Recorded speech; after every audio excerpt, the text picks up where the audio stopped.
Nah, jadi sekarang ini banyak anak itu bukan nyenangkan orang tua, banyak nyusahkan orang tua. Ya dari muda udah nyusahkan. Contoh ketika sekolah, nggak mau sekolah kecuali kalau dibelikan motor. Ada nggak? Ya, nggak mau sekolah kecuali kalau dibelikan HP. Itu banyak begitu. Tiap hari balik sekolah nanti minta duit, jalan dengan kawannya pergi ke kafe. Pergi kafe, nongkrong di kafe, sehari-hari di kafe. Ya kalau udah di kafe, namanya di kafe enggak cukup. Duit 10.000 tak cukup, enggak ada kafe itu 10.000, enggak ada. Ya paling sedikit 20.000, 50.000. Nyusahkan orang tua. Bahkan banyak anak-anak sekarang ini bukan ketika masih muda, masa sekolah nyusahkan orang tua, ya bukan bantu orang tua. Mas dulu di ketika mas sekolah dari SD mas bantu umi, mas jualan es kampil. Zaman sekarang namanya es lilin, dulu namanya es kampil. Mas bawa ke sekolah, karena umi nanti kata anak semua daripada mas. Padahal pada waktu itu mas sudah anak kiai, punya pondok, tak gengsi. Ya, umi ngajarkan anaknya ndak gengsi. Mas jual es kampil, es lilin tuh, pakai termos. Nanti dia bawa ke kelas. Nanti jam istirahat mas nunggu sambil main. Nanti ada kawan beli. Ah, menyimpan duitnya di kan tutup tuh ada kepalanya tuh. Bisa diputar, bisa dibuka, simpan situ duitnya. Zaman dulu harganya masih Rp25.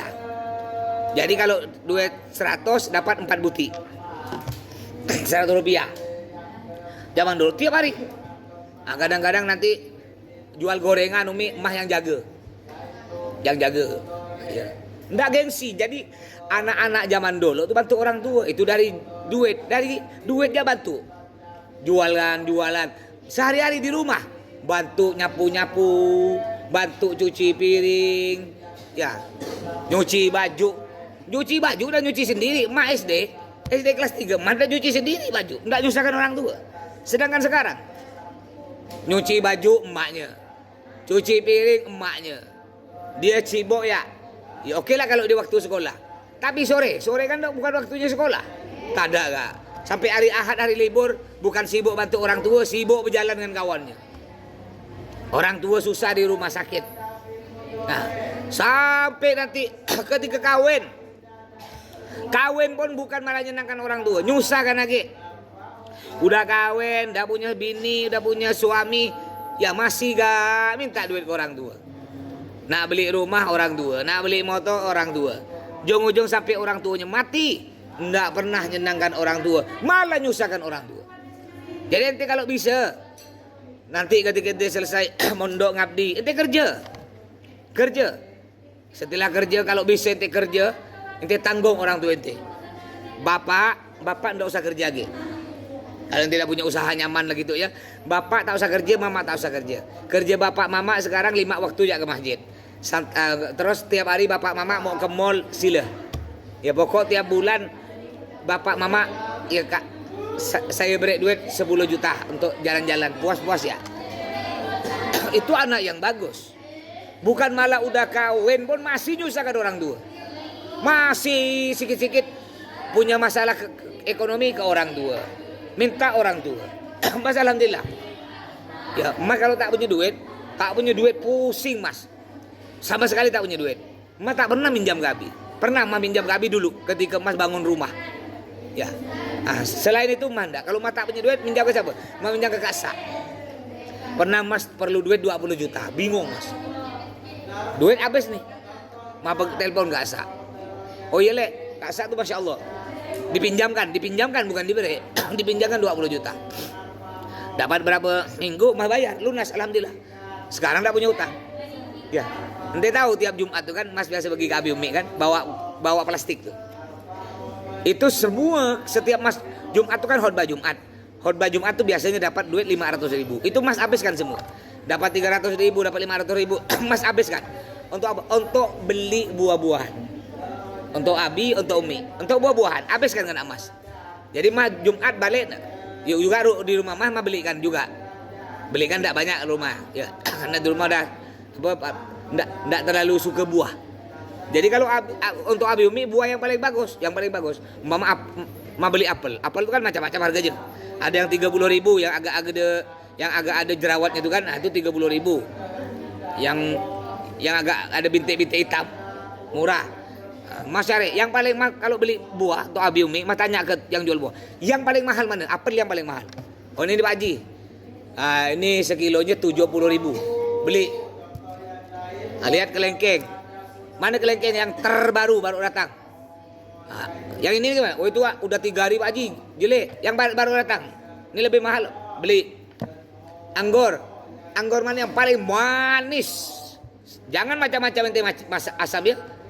Ini tuh orang tua saya. Pak Haji, ini Pak Haji cuma mahal Pak Haji. 140 sekilo. Beli.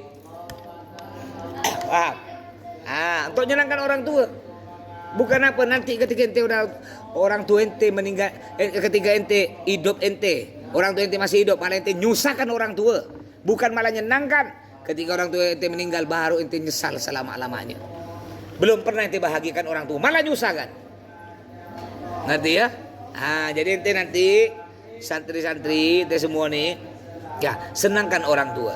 Walaupun ente sumpek dalam bidang ekonomi, ente tak ada duit, ente tak punya keluarga, punya anak, tak ada duit, jangan sampai ada masalah apapun, masalah duit, masalah ente kelahi dengan suami, ya laki-laki masalah kelahi dengan istri, jangan sampai orang tua ente dengar, jangan sampai orang ente tahu, orang tua ente tahu.